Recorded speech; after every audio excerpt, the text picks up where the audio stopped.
கிருஷ்ணகிரி மாவட்டம் ஒசூர் அருகே தேசிய நெடுஞ்சாலையில் உள்ள மேம்பாலத்தில் விரிசல் ஏற்பட்ட விவகாரத்தில் தற்போது விரிசல் ஏற்பட்ட மேம்பாலத்தில் தேசிய நெடுஞ்சாலைத்துறை மண்டல மேலாளர் மற்றும் மாவட்ட ஆட்சியர் எஸ்பி ஆகியோர் பார்வையிட்டு வருகின்றனர்.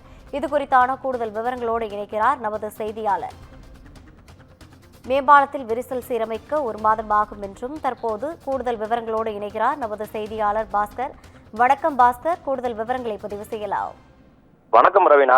நிச்சயமாக கிருஷ்ணகிரி மாவட்டம் ஒசூர் பேருந்து நிலையம் எதிரே அமைந்துள்ள சென்னை பெங்களூரு தேசிய நெடுஞ்சாலை பகுதியில் அமைந்துள்ள மேம்பாலத்தில் நேற்று சுமார் அரை அடி அகலத்திற்கு சாலைகள் அமைந்த பீம்கள் நகர்ந்து விரிசல் ஏற்பட்டிருந்தது.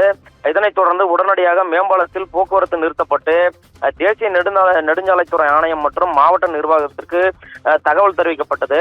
இந்த நிலையில தேசிய நெடுஞ்சாலைத்துறை மண்டல மேலாளர் மற்றும் அவரது தொழில்நுட்ப குழுவினருடன் இன்று அந்த பகுதியை நேரில் ஆய்வு மேற்கொண்டனர். தொடர்ந்து அதே சமயம் மாவட்ட ஆட்சியர் தினேஷ்குமார், மாவட்ட காவல் கண்காணிப்பாளர் தங்கதுரை மற்றும் கிருஷ்ணகிரி நாடாளுமன்ற உறுப்பினர் கோபிநாத் உள்ளிட்டோரும் இந்த பாலம் விரிசல் அடைந்த பகுதியை நேரில் பார்வையிட்டு ஆலோசனைகளை மேற்கொண்டனர். தொடர்ந்து ஆலோசனைகள் முடிவடைந்த நிலையில் செய்தியாளர்களிடம் தெரிவித்த மண்டல மேலாளர் வீரேந்திர சாம்பியர், தேசிய நெடுஞ்சாலை ஆணையம் அவர் கூறும் பொழுது மேம்பாலங்களில் சாலைகள் அமைக்கப்பட்டு பீம்கள் பொருத்தும் பொழுது தூண்களில் மீது அமர்ந்த பேரிங்குகள் பயன்படுத்தப்படுகின்றன. இது 6 வழி சாலை அமைந்த மேம்பாலம் 20 ஆண்டுகளுக்கு முன்பு கடந்த 2002ஆம் ஆண்டு கட்டப்பட்டது. பேரிங்குகள் தாங்கும் இடத்தில் மற்றும் இது போன்ற நகர்வுகள் நடந்திருக்கிறது. இது போன்ற நிகழ்வுகள் இந்த மேம்பாலத்தின் மீது அதிக கனரக வாகனங்கள், குறிப்பாக பல மல்டி ஆக்சில் கொண்ட வாகனங்கள் இயக்கப்படுவதாலும் திடீரென பிரேக் போடப்படுவதாலும் இது போன்ற பேரிங் பழுதடையும் என, அதாவது குறைபாடு ஏற்படும் என தெரிவிக்கப்பட்டுள்ளது.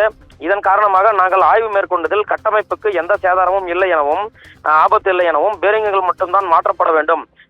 சுமார் அடுத்த 48 மணி நேரத்திற்கு இதற்கான பணிகள் துவங்கி நிறைவடையும் என எதிர்பார்க்கிறோம் எனவும், மேலும் இது போன்ற நகர்வுகள் இதே மேம்பாலத்தில் வேறு பகுதிகளில் ஏதாவது நிகழ்ந்துள்ளதா என்பது குறித்து ஆய்வு மேற்கொள்ளும் எனவும், தொடர்ந்து இலகுரக வாகனங்கள் இதில், அதாவது RHS எனப்படும் வலதுபுற சாலை பகுதியில் அனுமதிக்கப்படும்.